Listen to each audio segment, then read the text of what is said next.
మాజీ మంత్రి కొడాలి నాని మీద కక్ష కట్టి కావాలనే ఎల్లో మీడియాలో తప్పుడు వార్తలు రాస్తున్నారని గుడివాడ వైఎస్ఆర్సీపీ నేతలు ఆగ్రహాన్ని వ్యక్తం చేశారు.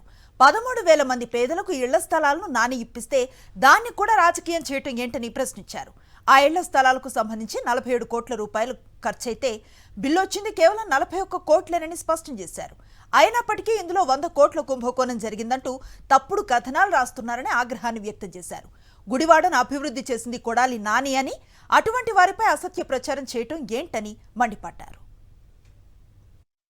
దోపిడీ 100 కోట్లని దుష్ప్రచారం చేయటం, మా నాయకుని కొడాలి నాని గారిని అబాసుపాలు చేయాలని రాష్ట్రం అంతా కాడ మరి అనేక సార్లు మరి ఇట్లా మాట్లాడటం, మరి పేపర్లో రాయటం, ఈ ఎల్లో మీడియా అంతా కాడ కలిసికట్టుగా మరి ప్రభుత్వానికి అనుకూలంగా మరి రాయటం జరుగుతుంది. మరి దీన్ని మేము తీవ్రంగా ఖండిస్తున్నాం. వాళ్ళు ఇచ్చిన వాగ్దానాలన్నీ కూడా అమలుపరచలేక ఈరోజు డైవర్ట్ పాలిటిక్స్కి తెరలేపింది. అది ఏమిటంటే మరి గుడివాడలో కొడాలి నాని గారు హయాంలో మరి ఎంతో అభివృద్ధి జరిగింది.